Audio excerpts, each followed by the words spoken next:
Whoa. Wow. That was worth it. That's worth the announcement. Thank you. Okay, now everybody settle down. Please. Good morning.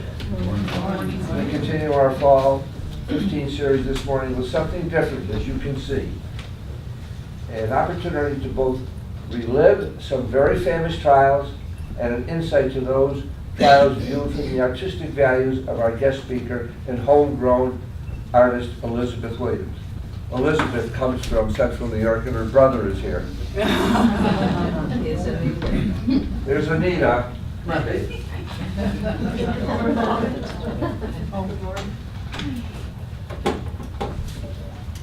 Elizabeth Williams' artwork has been published on the cover of the New York Times, the Wall Street Journal, USA Today, the New York Post, and Newsday.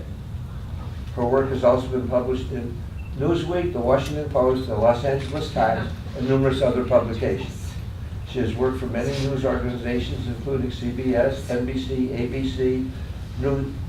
ABC News, Associated Press, CNBC, the Bloomberg News, drawing trials on the famous and infamous, including the Times Square bomber, Bernie Madoff, Martha Stewart, John Gotti, my kind of guy, and John D. Leon, also my kind of guy. Recently, the John Jay School of Criminal Justice acquired the entire folio of her Sean Bell trial drawings into their collection.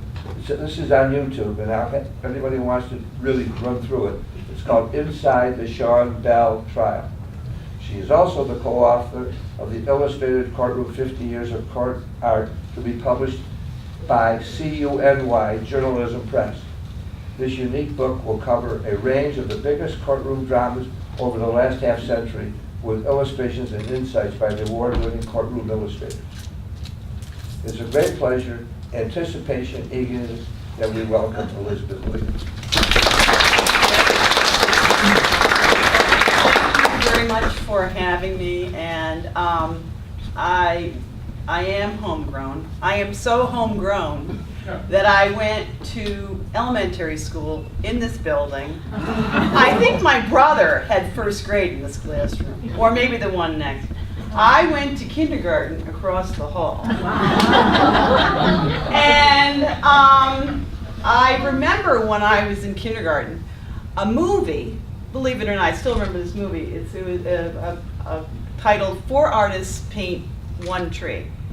And I learned later it was a Walt Disney film. It was basically 4 of the animators of Walt Disney's films.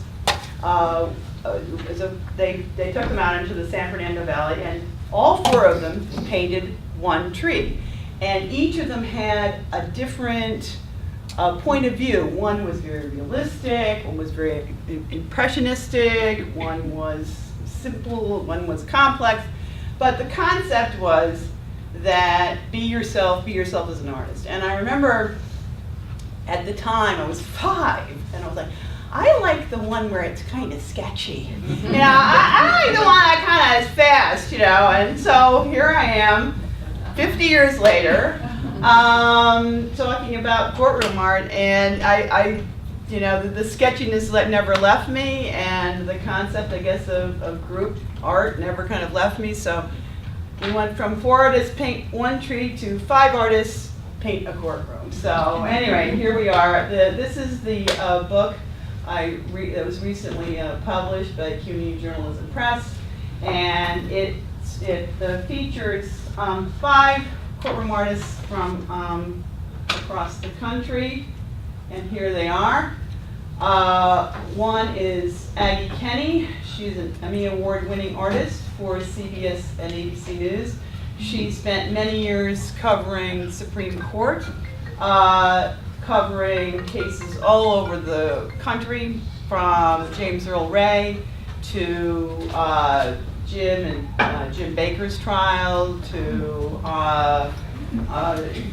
numerous cases. And then we have Richard Tomlinson, who was an artist for Fox. Well, it wasn't Fox 5 at the time; it was actually a local 5 channel. But this is Son of Sam, and During that hearing, particularly that hearing, I'll just let you know, they were in lockdown with him, with Berkowitz. They couldn't have him in a courtroom because he was so crazy. So they had him in the Kings County psychiatric ward, and they made their rec room into a makeshift courtroom. And they put the artists about 5 feet away from him.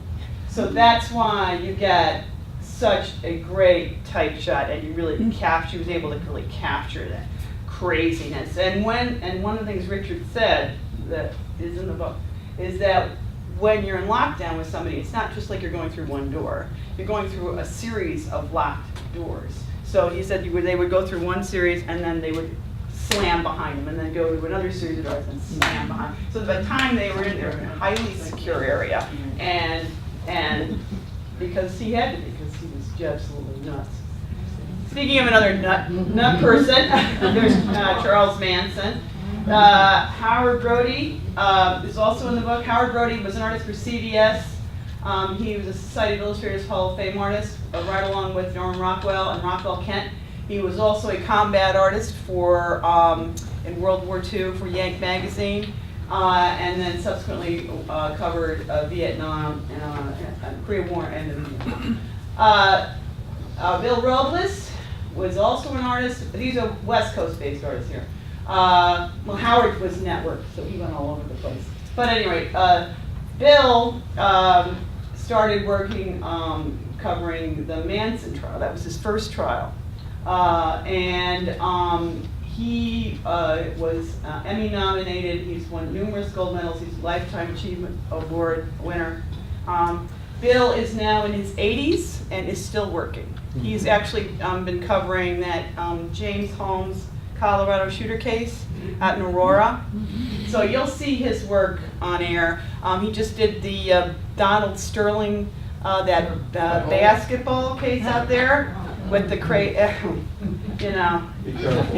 So yeah, we got them all. We're around anyway. So Bill is one of the reasons why I got into this business, a mentor of mine. And then this is my work. This is Bernie Madoff, his first courtroom appearance when they found out that he was trying to give away his watches and various other items to his family and friends after he had already been arrested and charged. So anyway, that was our first shot at seeing Bernie. Anyway, so just to let you know, one thing about working as a courtroom artist is it's all about seating. If you don't have a good shot or an angle of somebody, you just can't make it up. I mean, you just can't. You have to really get good seats. So generally speaking, what happens is that, how do you turn this light on? Is this the light thing? Do I push this? Oh, okay. This was DeLorean. Now this is unusual because we were given a actual map. See us artists right here inside the rail. We every one of us, they gave us seats, and that was I was given that seat, but fortunately everybody was very collegial, so we all moved around and. But generally, we're never. I have not been inside the rail of a courtroom, I think, since this trial. Generally, we sit along in this front row. So, and these are coveted seats. On Martha Stewart, we would have to, even after the fact we had special credentials, you still had to get there at 5:30, 6 o'clock in the morning to stand in line for an hour and a half. Because they were not going to give you, see, in this trial, we were much more helpful. They would give us assigned seats. Some trials, it's like, you show up, we'll give you that row, but fight it out with whoever because you're just first come, first serve. So anyway, so I just want to tell you that I found this book sitting on a table, and this is a book cover by an artist by the name of Edward Sorrell, who I'm so glad I found this book because it has to do with seating. It's a little bit of a long story, but during the Martha Stewart trial, those seats, as I say, were so coveted that it took quite an effort to get a press credential. So there were 4 artists covering Martha Stewart. And it's a pretty big row, but you weren't allowed in unless you had a credential. So Ed Sorrell in my business is like God. But I hadn't seen him, I had not seen Ed Sorrell in a long time. So I'm sitting on the end row, say this is Martha Stewart, on the end right here, because usually that's where I would sit, because then you got a chance to see. That's a good shot right there. You see the defense, everybody, the lawyers. So I'm sitting on the end of the row, and this would happen from time to time. Reporters can be very pushy and try to get into your row, and just tell them to, step off. So this man shows up in a little bound book. Now, we work big. Artists, we can't work small, because you got to get too much into it. Nobody works in a small format like this. Seriously, it was like big, with a houndstooth coat. May I please get in? And I said, no, you may not. And he said, well, I said, you don't need a credential, and I said, and anyway, I thought he was a writer. And he said, well, I'm working for the Atlantic Monthly. I said, so? I was like, yeah, okay, I'm working for CBS, whatever. So I said, back of the road, buddy. And he goes, yeah, but I met Sorrell. And, oh. I tell you. And he has never let me forget it. And then he did the article for the Atlantic Monthly on his day at the Martha Stewart trial. And of course, he put me in there, telling him you couldn't get in the row and scowling at him and everything like that. I mean, he made me I looked like, like Rapunzel with a gigantic nose. He got me back on that. But actually what happened was really we became quite good friends. And at the Martha Stewart trial, he said to me, it would be really great if somebody did a book on historic trial drawings. And I was like, yeah. And I said, and he wanted, he thought it would be a good kids book. And I was like, I don't do kids books, but that could be a really cool idea. I know all these artists because I've worked on both coasts. See, I started out in LA, and then I moved to New York. So I knew the West Coast artists and the network artists, and I had been working in New York since '84. I started out in LA in '80. And I thought, I could probably do this. Well, it took me 9 years, but I got it done. And one of the reasons why I think I stuck with it so long is I felt that it was important to kind of codify these things and people's experiences and their artwork for history. And it was also one of the reasons why we had a couple of different publishers to go with, why we chose an academic press. Because an academic press it's a pain in the neck, because everything has to be researched and double checked and this and that and the other thing. But you know what? At the end of the day, if I can't remember a trial or a date or something, I just go to my own book. I don't even Google it anymore because I already know. You can't trust Wikipedia. So anyway, that's my long-winded story about Ed. But anyhow, so here we are at the DeLorean trial. He was acquitted of drug dealing, and it was a very long trial. And the judge let the defense lawyers go on and on and on, and the judge, I think the judge kind of helped him out. But also there was an issue of who made the first, in entrapment it's always an issue. I've learned now some law, even though my brother is the big legal expert. But anyway, that you have to record the first interchange between an informant and a person getting involved in any kind of deal. And they didn't do that, and that was a big problem in that case. But anyhow, then what will happen is, we'll go back to this, is what will happen is sometimes in some of these big trials, like in OJ and Michael Jackson, what will happen is that the courtrooms are so small and they won't make them big and they won't use a larger courtroom.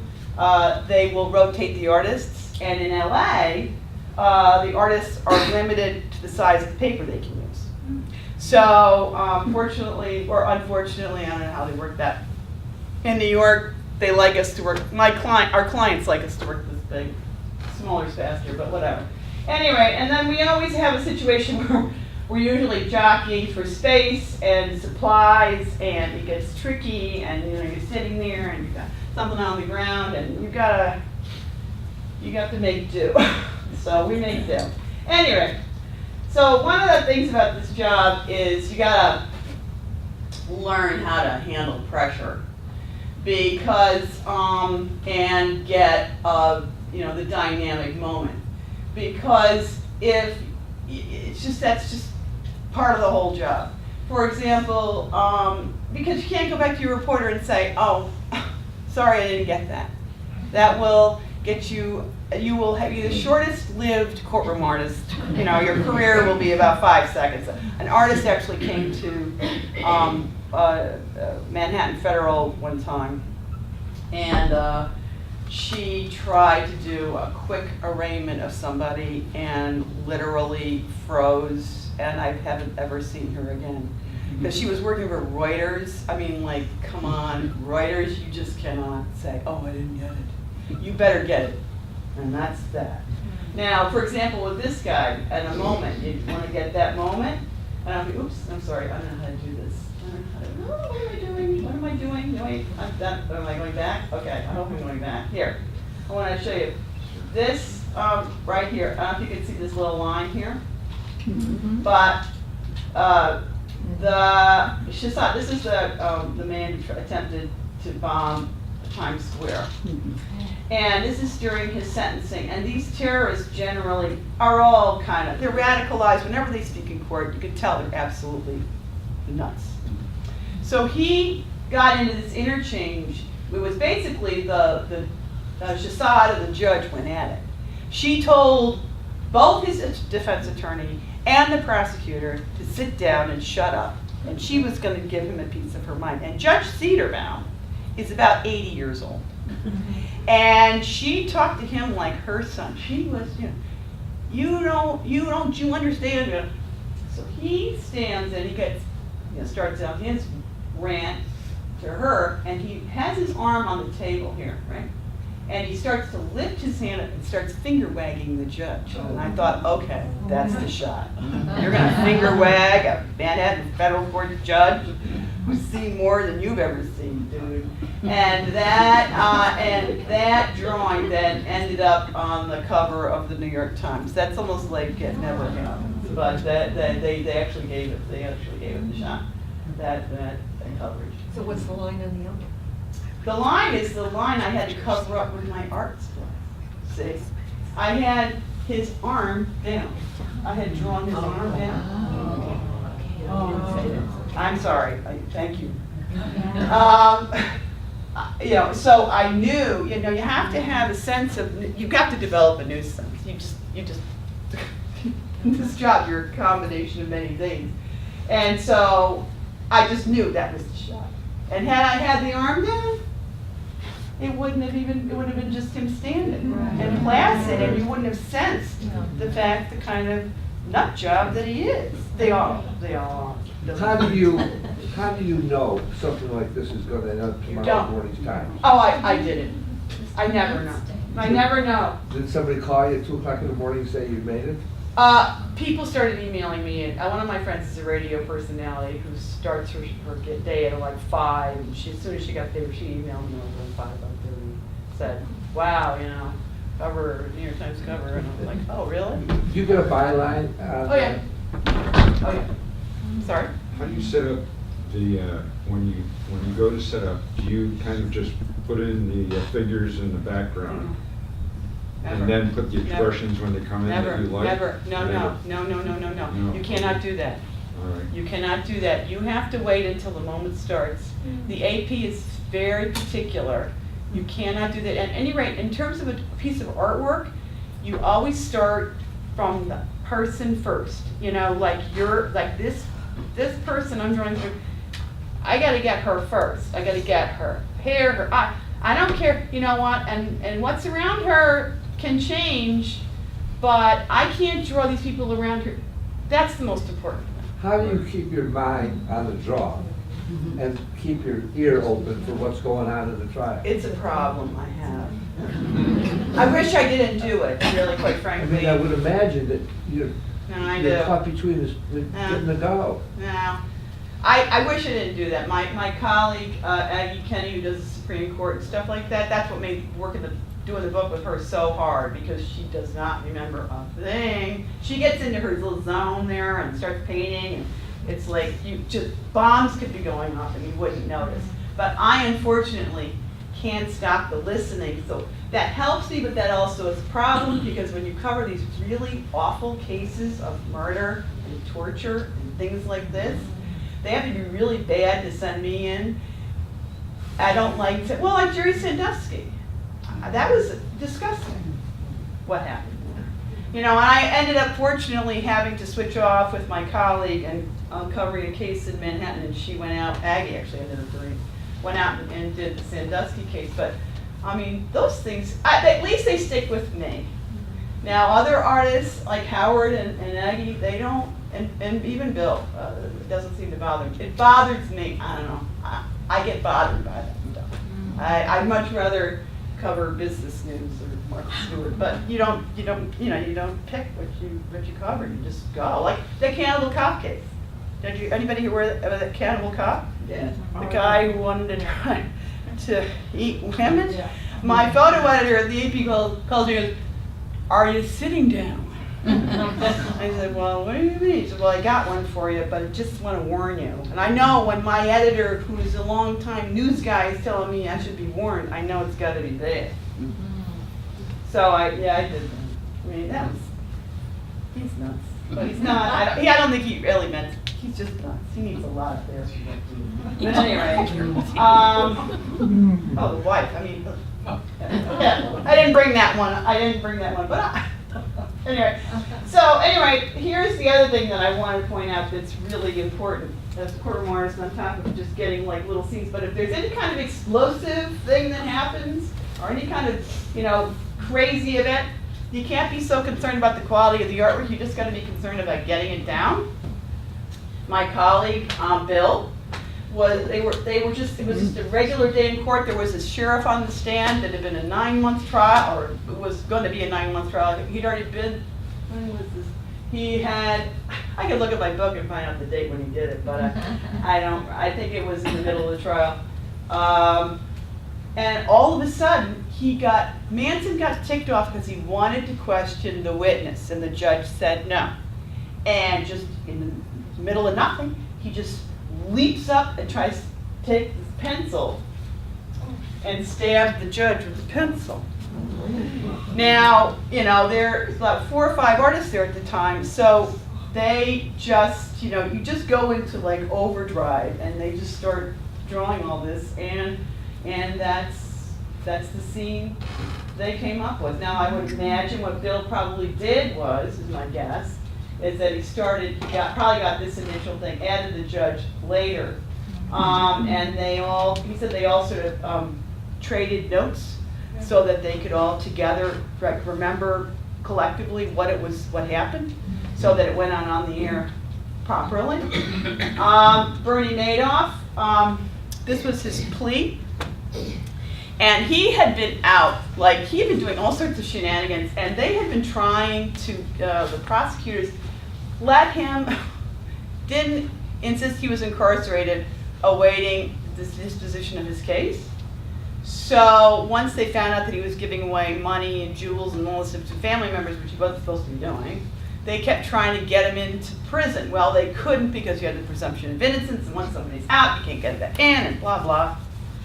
So he pleads. Now, when there's a plea, typically, a lot of the times, defendants are not remanded. They're not put into prison when they plead. They just aren't. Especially white-collar crime people. So, he's sitting there making a statement. None of us ever thought he was going to be handcuffed and put into prison. Not one of us.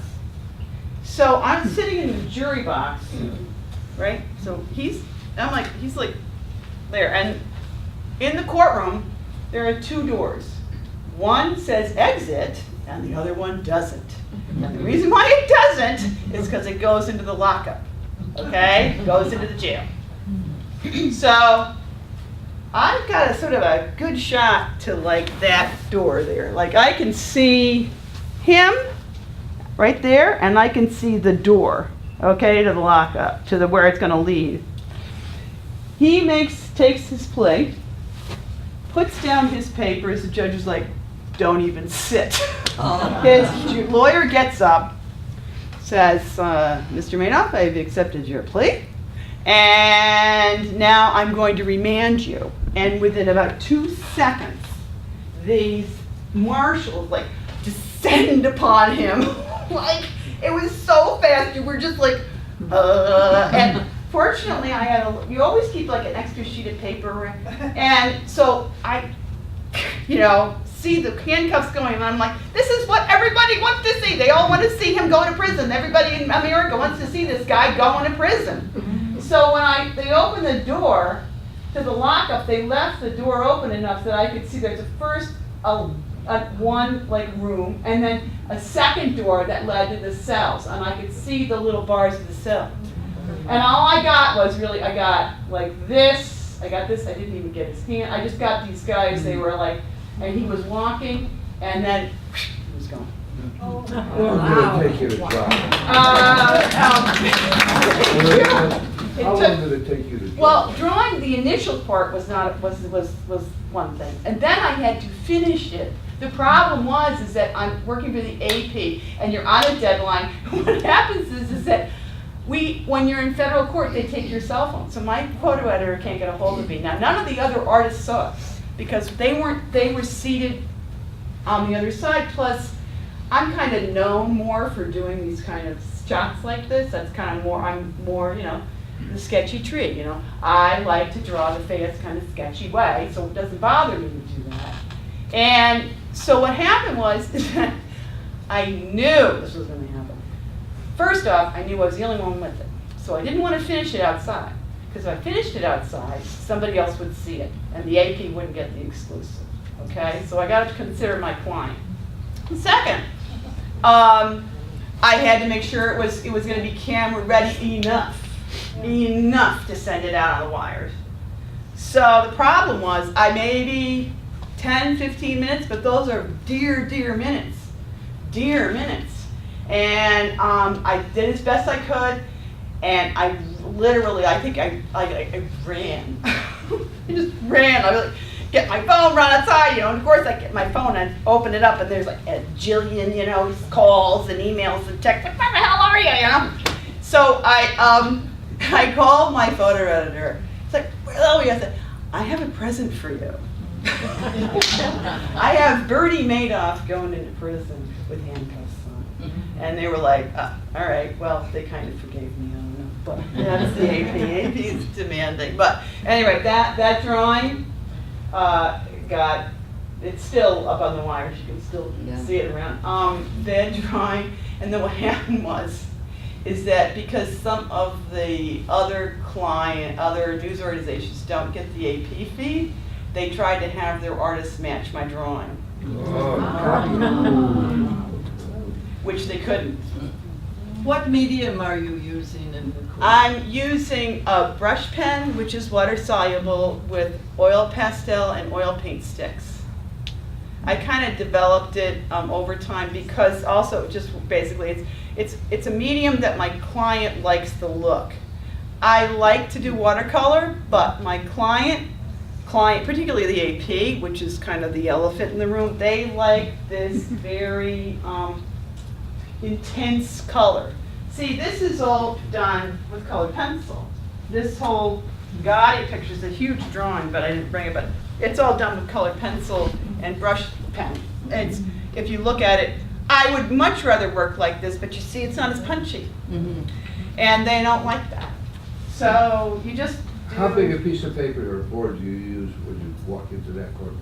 20 by 27, about. They want it that big.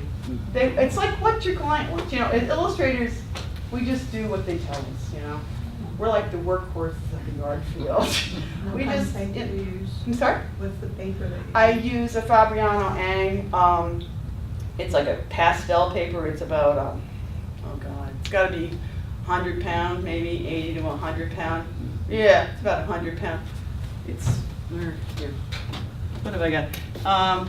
Yeah, it's, no, this isn't actually it anymore. That's the old paper. The new paper is really thick. It's even thicker. But I can use both sides, see? Who You have to owns be able to those use- drawings? You have to I use do. them. I do. So you sell the rights. You have some, okay, you sell the rights to the publisher. Correct. To a publisher. Right. Well, And do they, you give them exclusive rights to that? rarely. Rarely. The Bernie Madoff picture of Bloomberg insisted on exclusive rights. And it's a big pain in the neck because I had to buy the rights for my own artwork for the book.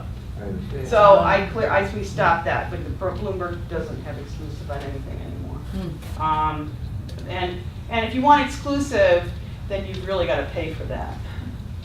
And that's a rare occurrence. You've got to pay? Or No, they they need The that. AP, the client. the Oh, the media. AP would never do that. But the thing about the AP though is like, I understand the AP is a huge wire service, and when I work for the AP, I don't work for anybody else. I just know that they're a very good client of mine.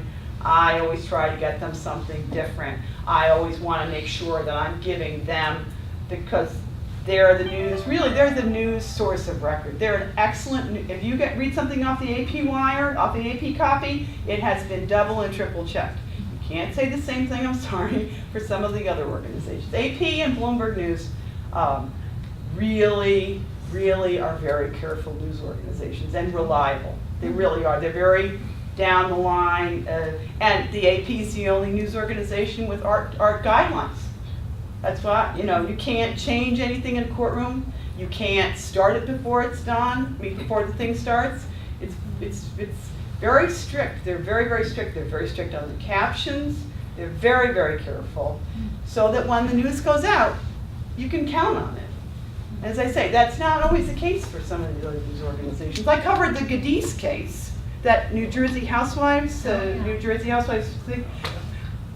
Somebody had like them telling some new, what was it, TMZ or something? She was there with me. She said that they cried during the sentencing, like when the judge was sentencing them or something. No. They cried when they talked about his father dying in their family garden or something. They were as stoic and as like, when they got sentenced. So, that's just not right. And you shouldn't do that. And you shouldn't do that with art, and you shouldn't do it with anything. So that's why I say the AP is one of my best clients, and I don't. Lead us through from a trial data set. And how does Elizabeth Williams know that she's going to be assigned to that trial? They'll tell me. I understand. You get a call, or your agent gets a call, or something like that. They've already told me, like, I'm going to be assigned to this Libby case in November. They'll tell me. But pretty much I have enough of a relationship with these clients that I know that, I already know. And sometimes I'll even, in advance, if I know, like if a big story is coming up or there's something that they might want, I will contact them.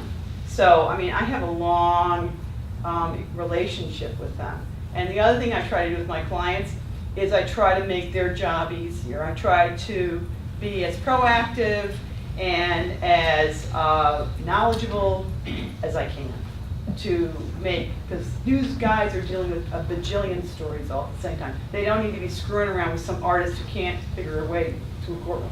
What do you use for your news source? I get the Southern District of New York press guidance.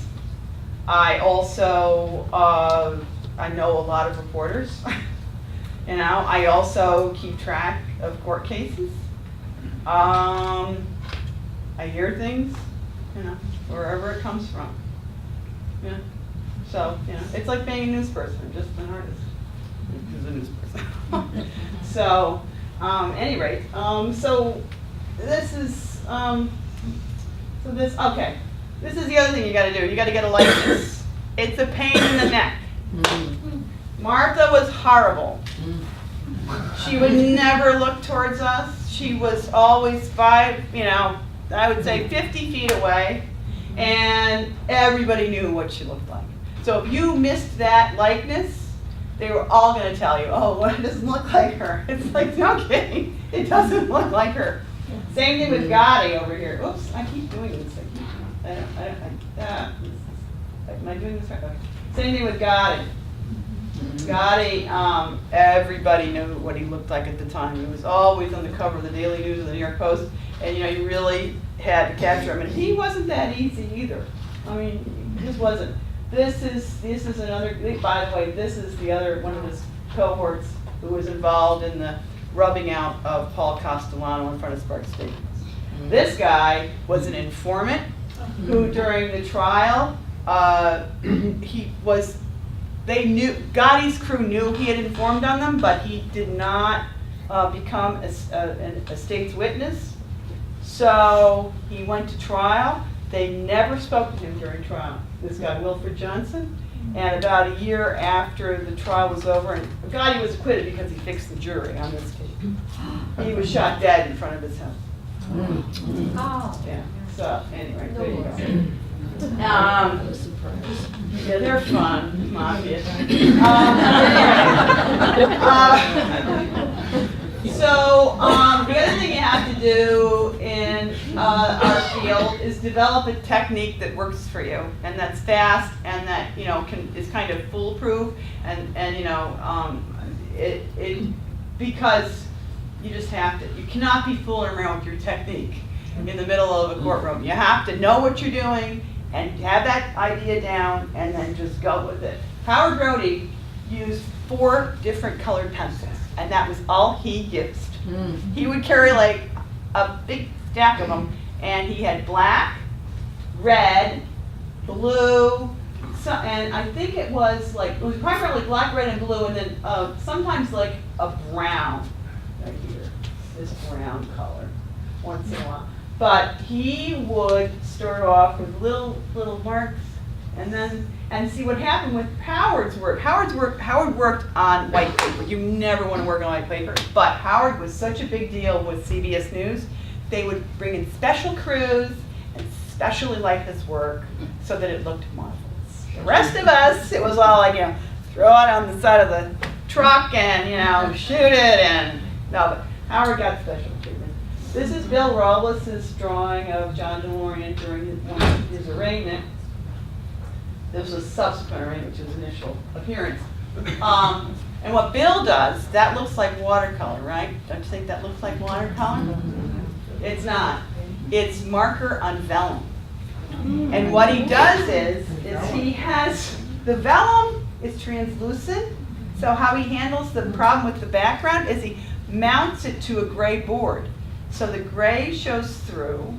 So you have a kind of a muted tone. So because what happens is in TV, that's why people never wear white or white stripes on television. It will start to flare, right? And you don't want to have your artwork flare. It's really annoying. And it's like also makes the news directors say, well, we don't need courtroom art because it looks like garbage on here. So that's how he works, and he works like this to this day. He still does. Absolutely terrific. Yes, and here are our supply problems. You can't get away with this, by the way, today. They would never let you do this. This is old school. No way can you put your art supplies up on the rail. Are you kidding? No. You put it down. But back then, this was in the 80s. This is Westmoreland versus CBS. This was the case of General Westmoreland suing CBS. And Mike Wallace for the 60 Minutes piece. Yeah. With David Boyce. But at any rate, we have to make sure that your supplies can be easily, as best as you possibly can, get them compact, get them controlled, because it just, you see these artists, some of these new, these artists don't have a lot of experience. One of my friends, one of my colleagues covered for me once when I was away, and I had him go to a courtroom, and I said, you better try this out. I go to visit him, he's got like a whole tray of like a palette and all this stuff, and I was like, you can't do that in a courtroom. You got to have it compact, tight. People are sitting, it's like trying to draw while you're we can't take up 2 seats. You gotta have it so that it's really compact, fast, and, A question. Sure. In this painting or drawing, Uh-huh. they made the jury look more important because that's the part that's in color. Yeah, I know, well, that's So that's- Aggie. Yeah, well, Okay. okay, Aggie. I love Aggie. I tried to get Aggie to come up and to talk to you. Aggie is truly an artist, a real artist, as opposed to some of us who are not so much. We're more illustrated. Aggie sat there, and I asked her this question. I said, we use this for the back of the cover of the book because I think it kind of really is like if somebody did a book cover on courtroom art, that would be this. I said to her, "Are you serious? Like you did this for CBS News, and you thought that they were gonna want to have a box of your watercolors? Like, are you serious? Like you did that?" Well, I mean, I just liked it, and I just drew it, and I mean, I was like, you didn't even like who? He's the most important guy. I mean, and then it's like this. I don't know the whole thing, but she's a delightful artist. She's a wonderful person, but she really is an artist, and it's the way she works. And then she's having a little bit of, because see, back in the day, she was on contract with CBS News, so they would send her into court for like a week. And she would draw all these paintings and drawings and this and that, and then they would do one piece on CBS News with Walter Cronkite. One. She would be there for a week. They would fly her all over here and there and everywhere. I mean, she did a beautiful drawing of James Earl Ray that is just exquisite in the book. Fortunately, that she just drew him, but so she didn't have to worry about deadline the way we do it, and to this day she has a little bit of trouble with that because when she did Sandusky, it was like you can't be sitting there drawing the light fixtures. You gotta, So she's kind of turning around to that, but she was these network artists back in the day, 70s and the 80s. They were treated like they could get away with all sorts of stuff, but that you could never do that today. But that's such a beautiful painting of a paint box.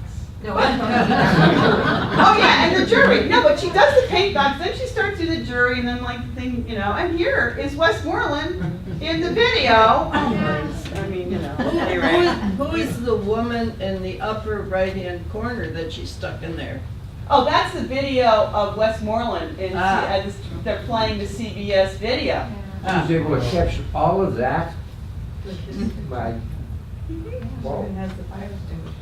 Oh yeah, no, and then the other thing that's great in the book is that we started the book with the book begins with James Earl Ray, the James Earl Ray trial, and we had to go down to the Library of Congress to get those drawings, and those drawings had never been viewed ever before we got there. I don't think anybody even knew they existed, but Howard Brody did a drawing of the courtroom leading up to the trial. And I don't know if you can see this or not. Well, you can. Darn it. I should have put this thing. I don't know. There's just so many. There's a spittoon. He's identified everything, including the spittoon, in the courtroom. And I guess because they were smoking and chewing tobacco and all sorts of stuff back in 1964. You could smoke in a courtroom in those days? Oh yeah, oh yeah. They were smoking in. Sure they were. They were smoking. I think they finally stopped smoking. Oh yeah, no. And they were smoking during the Sharon trial. Milton Gould used to smoke a pipe. We have pictures of that. But that doesn't happen either anymore. So okay, so there's 2 ways you can work. We used to work back in the day with a reporter or a producer. They would tell you what they wanted, and you would sit with them, and they would give you a list, and you would go into a trial, and that's also where I developed my new sense. I'm a fashion illustrator by training. I'm not a courtroom artist by training in any sense. But what they'll do is like when I did the Sean Bell trial, I sat right in front of my reporter and he would say, I want this witness, I want that witness, or, or poke you, or whatever. And then that's the Angela Davis trial, and actually this is speaking of, this was during the Sharon, this is one of the artists drawing during the Sharon deliberation.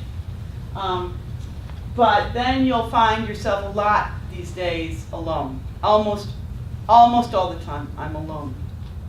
And I don't have a reporter with me.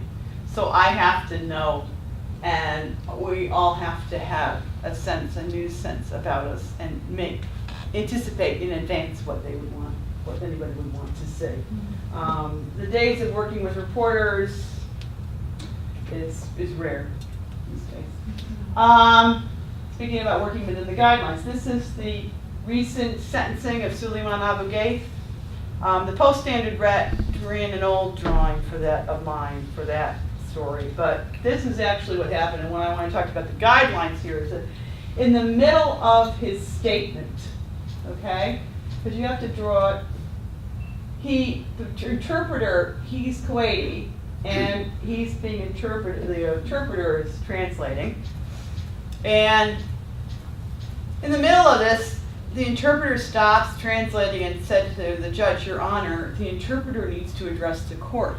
And we're like, wait, and I don't even, the judge didn't even stop, and then he had to repeat himself. Your Honor, the interpreter needs to address the court. Judge, well, yes, Mr. Whoever. He said, well, the defendant wants me to translate the Quran, but I can't. I need to read it from the actual book. So I happen to have my handy copy of the Quran right here. And so he starts reading from the Quran. This guy wants him to read these sections of the Quran. So we got a little reading of the Quran during his sentence. I'll let you know. And it was another rant. And he didn't raise his hand up or anything, but that was like another thing where when I came out, and I called my photo editor, I said, I got one for you again, another terrorist for the reading from the Quran. Okay, okay. Now, this is fun. Once in a while, there's a bit of humor in court. In the middle of the DeLorean trial, there was a prosecutor, and on top of the fact that they were terribly losing their case, the prosecutor, they used to have these chairs, like the three-pronged chairs, and they would lean way back, and this guy was always leaning back. And and he would just, where is it? There's a picture of him leaning back. Oh yeah, this is the guy. He's always leaning back. Everything is just leaning back, and then finally, in the middle of somebody's, witness testimony, he leans back too far and goes head over heels onto the, and of course this on top of the fact that the case is not going well for the prosecution. This was just one of those like, oh my God, and this guy is so has no sense of humor, none. He's a nice guy, but didn't see the humor in it at all. And then, this is another one that was good. I wish I could make this larger, this guy. One of my editors called and said, I need you to go down to Manhattan Federal. There's a judge or a witness in this case. He's testifying wearing a red hat. I was like, what? So, okay, so I go down. And I research it a little bit more, and I find out that it's this case of Chevron versus Donziger. It's about the polluting of the Amazon River, actually by Texaco, and then Texaco was eventually taken over by Chevron. And there was a $19 billion judgment levied against Chevron in Ecuador, and this guy is a judge from Ecuador who wrote the opinion, this $19 billion judgment opinion. So what happens is then Chevron proceeds to file a case of fraud against this guy Donziger, who's kind of leading up this charge against Chevron, and he's got all these Ecuadorian people behind him, and Sting and everybody like that. So they have this federal trial in Manhattan Federal where Chevron is now suing Donziger for fraud. Okay. The defense case, the defendants call the judge who has written this $19 billion opinion to testify, right? And I was told he was wearing a red hat. He didn't just wear a red hat. What happened was I showed up, and of course this is like it's his last day on the stand, and I was like, geez, you know, you guys could have told me before this, but he didn't. So this man walks along the side of the courtroom, this bald man, glasses, on the side of the courtroom, because of course I have no photo reference on this guy. I have no idea what he looks like. I'm just waiting for a guy to show with a red hat. And he walks around, no judge on the bench yet, and sits down. And he's got an overcoat on. And I thought, okay, all I'm going to get is the overcoat. All right, it's fine. I'll live with the overcoat. Tough. Then he puts on the scarf. Then he puts on the gloves. And then he puts on the red hat. And the red hat was a red Angry Birds hat. So it had 2 little birds hanging out over his eyeglasses. You can't really see it, but they were there. They had like 2 little Angry Bird eyes. And really, and this judge in this case, again, humorless. This is the guy who handles all the terrorist cases. So, at any rate, so this guy puts the red hat on, and this has never happened to me in my life. When he put that red hat on, I thought I was going to burst out in laugh. I couldn't control myself. I mean, I knew I couldn't do that. So I had to get up, walk outside, and collect myself and come back in. And after the thing was over, one of the Chevron guys came over to me and goes, so I had a little problem with the red-headed judge.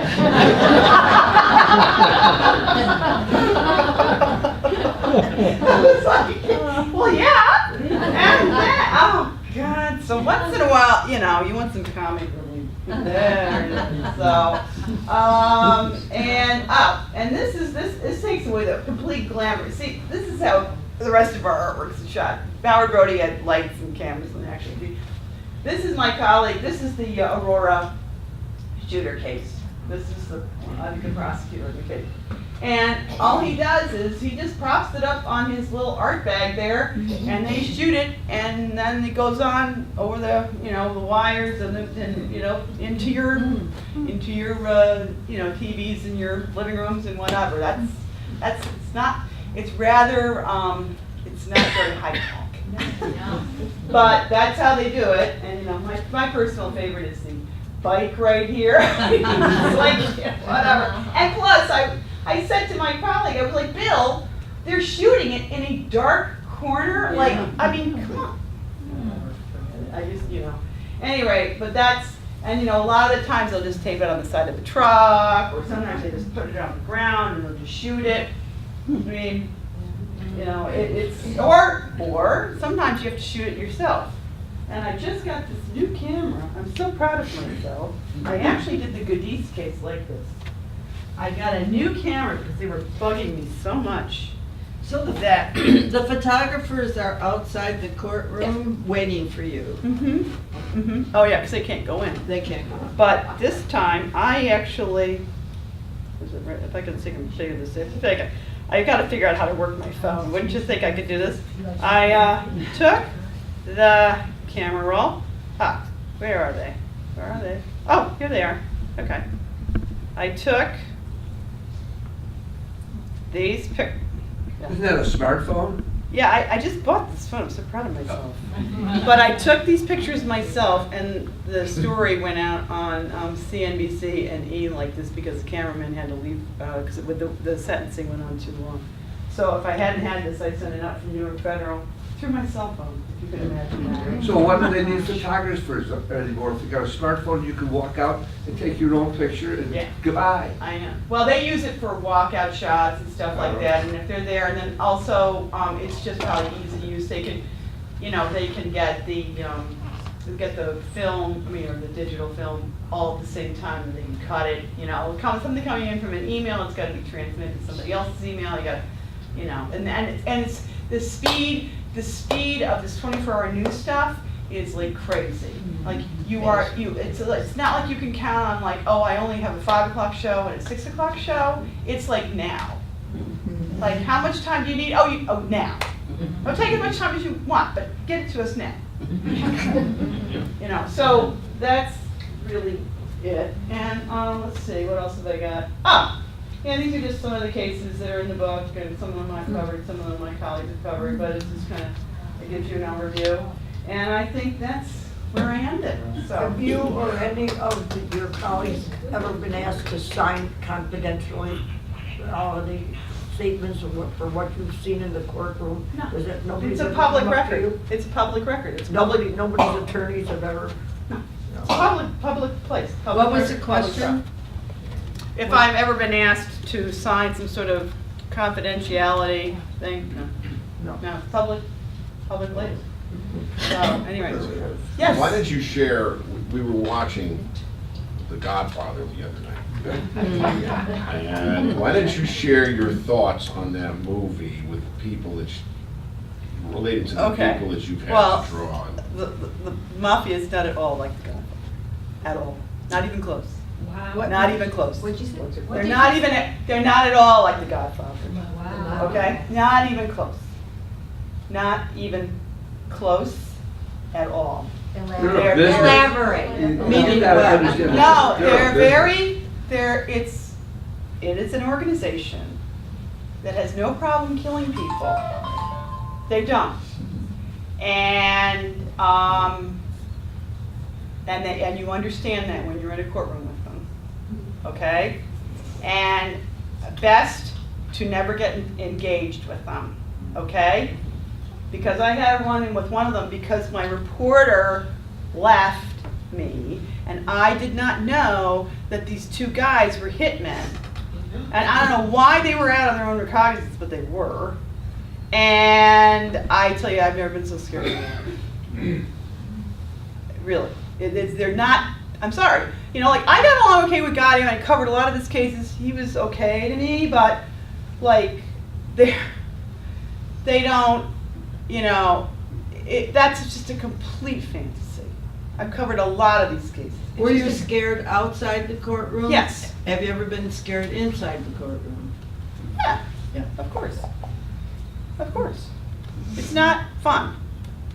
Then why and go to a trial that's gonna be involved with this? Because it's my job. That's okay. Yeah. Well, What's the you know. issue? What are you afraid of, and why? Because you're just drawing pictures. Yeah, that's what you think. You're just drawing pictures. Right. Yeah, I told these guys to get lost. Oh.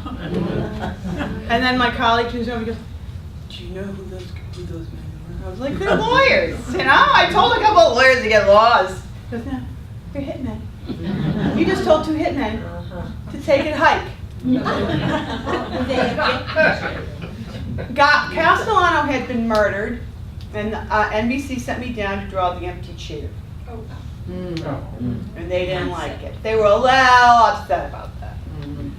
And then once when I was in during that time, there were a lot of mafia trials going on at the same time. There was the Colombo family, there was the Gambinos, was the Castellano, there was the commission trial. Well, during the Colombo family trial, James Caan shows up and hugs every defendant. Does everybody know who James Caan is? No. He was Marlon Brando's kid. Sonny Corleone. Sonny came. Sonny came. And hugged him. And you're like, really? Anyway, he got the Daily News too. But those are not. I'm not a fan of those trials. But anyway, sorry. So really, you could influence, public opinion by showing the expressions on the faces of everybody else in the courtroom. You're not Aside from supposed to. No, but I know you're not supposed to. you but- should. Okay. But that would be something that maybe these people were worried about? No. No. No. Gotti was very concerned. Gotti was very press aware, and he would comment on his pictures unusually, and then he would comment. One of my colleagues, who also flipped out over this one. One of my colleagues, his name was Joe Papin, and every time Joe drew a woman, big eyelashes. I mean, he was really kind of a cartoon artist, you know, who they sent down to a courtroom. So everything, all the women always had big eyelashes. And in the Gotti trial, the first one, Diane Jackalone was the prosecutor, and she was not cute. Let's put it that way. She was tall and gangly and kind of awkward looking. But the way Joe drew her was like, you know, eyelashes. And so Gotti got upset because he would look at our work and he made a big stink about the way he was drawing Diane Jackalone. Well, of course, Joe stupidly told his reporter. And the next day on the cover of the Daily News was all about Gotti's bitch about Joe's artwork. I have never seen Joe so scared in my life. He thought he was dead. And he could have been, easily. The only reason why I don't think that they would kill us is that we're news media, so they generally don't touch us. But you just don't want to test those ones. So, that's that, yeah. So, sorry. When you put your picture out, or your, like outside the courtroom to be photographed, how does one get paid for that? I send them an invoice. And everybody who uses the picture? Well, I work for specific clients. I don't work for a whole bunch of them. I try not to do that. I don't really like that because it's hard to keep track. Yeah. And So how do you know who took the picture? Oh, I know. Oh, no, I know, because I know who I'm assigned by. I'm very particular who I work with. Like, I won't work with certain, I work right now for Associated Press Television, CNBC, Bloomberg News, Bloomberg TV, Wall Street Journal. Those are primarily my 6 go-to clients. When I did the Gotti thing, he picked it up, but I had to get that cleared through CNBC. Just because they get funny, you know, there are certain artists who get into this mess of working for one client one day and 5 other clients another day. I always want to count on my clients and know my clients are being served, and that's just the kind of person I am. I figure I can make money other ways than trying to pick up an extra, you know, client one day or not. I'd rather have them rely on me and I rely on them, and that's a better relationship. And the AP, I do all the big crime for the big stuff, and the CNBC or Bloomberg will be different kinds of businesses. What was your training? You said you were a fashion illustrator. Yeah.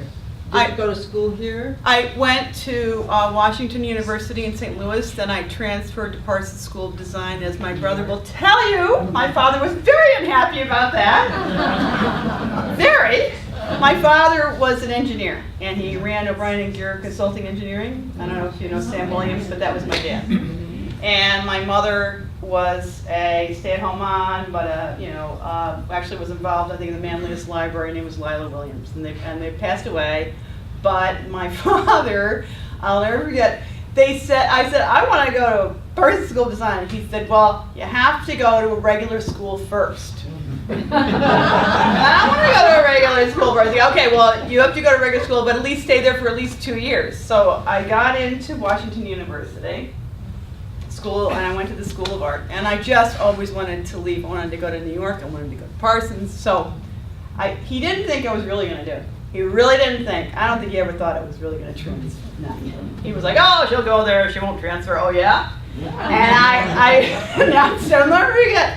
I announced him. We're standing in the living room, and he's like, that's nothing but a trade school. That's nothing but a trade school. But, you know, now he's happy. I mean, he was happy when he finally started seeing my work on TV. So that was but I was trained as a fashion illustrator. Do you see the day when all courtroom events will be allowed to be taped, Mhm. recorded, Absolutely. and shown on TV live, Absolutely. on Yeah. the internet, Yeah.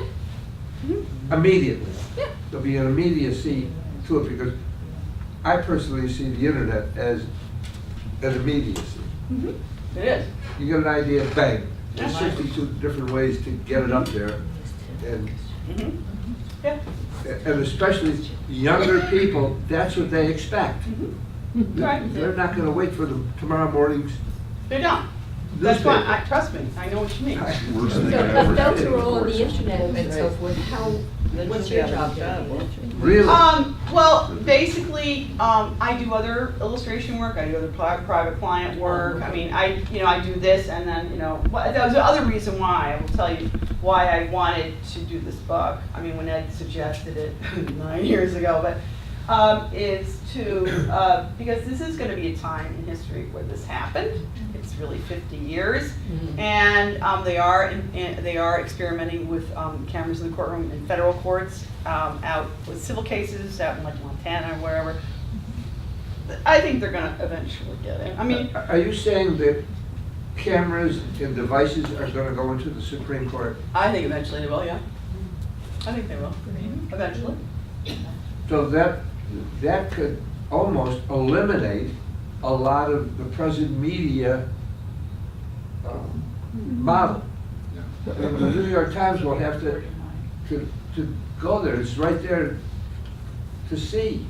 Well, they all have press rooms. I mean, the Supreme Court has a press room, the Manhattan Federal Courthouse has a press room. I mean, there are reporters assigned to different courtrooms, especially with courts. You need a reporter who really is knowledgeable on the legal side and understands how to get all the filings and knows what's what and what's newsworthy, what's not. So there'll always be reporters covering it. It's just a matter of there won't be any courtroom artists, that's for sure. And then the other thing about cameras in the courtroom, don't forget, you've still got to edit that out. You've got news is like a 2-minute spot, boom. I mean, you can't just, a live feed is rare. There'll be some dead time, is what you're saying. Well, yeah, and I mean, a courtroom is like watching a baseball game a lot of the time, I mean, it's like, you sit there and, you draw, and then all of a sudden, bam, something can happen. But, I mean, and I don't think, and one of the things, the reason why court TV no longer exists is because people don't want to sit there and watch a trial all day long. I mean, they can, that Jody Arias thing and all that stuff, but generally, I don't think. I'm sorry. Technical questions about the drawing itself. You said you used an oil stick, brush Oil paint. pens, Uh-huh. and what? I'm looking at the fine black lines. What's that? Oh, the brush pen has two sides to it. The brush pen has a thin side and then it has a thick side. So I do it like thin and then there's a thick. See? The brush pen has a thin side. Yeah, it has two sides to it. Uh-huh, There's a yeah. thick brushed side and there's I'm sorry, I should have brought one with me. I didn't. It's a Tombow brush pen. And I use One different end to the colors. other, is it? Like a two-sided pencil. Yep, gotcha. Yeah, right, exactly. Thank you. So at any rate, any other questions? How many drawings do you do in a day? Of the Well, trial? if it's a trial, it depends upon the trial. Let's see, it can range from, if they're really big involved pieces, maybe 4 or 5. If it's smaller witness pieces, it can be 7 or 8. Thank you. Depends upon what they want. And who chooses which one? Editors. Photo editor. Editors or reporters, I mean, that's it. I mean, they'll just, and sometimes there's no choice. Sometimes it is what it is. It's like, hey, this is what I got. I gotta go with that. Like the Gotti thing. That Gotti sentencing, that went on all day long, okay? So I must have drawn 6 or 7 drawings. That judge was so ticked off at those two, she was so mad. But at any rate, yeah. So, and there were like small ones and there were big ones. It was a big wide shot. You always got to give them an establishing shot, and then drawing the judge. Guy stands up and makes a statement. That they cry. That. all that, you know, so. Anyway, oh, yeah, I brought some books. If anybody wants to buy one, I will sign You'll it. sign one, you'll sign it, I'm sure. So I have a square thing, those square things. If anybody wants to buy one, you can use a credit card. I have to set them. If a young person were to come to you saying, this is what I want to do with my life, what would you say? I would say go into computer animation or video game art, because this is not going to be around. It's going to go, right? It's going to go. Okay. Unfortunately, I mean, I just actually spoke to an artist yesterday who follows us on Facebook and had a couple of questions, and I gave her some advice, but basically she was already established and had other work, so it was fine. Add this in if you can. She's out of North Carolina or whatever. But it's not. This is not a growth industry. Not at all. It's just a unique thing in time and a little bit of history. So anyway.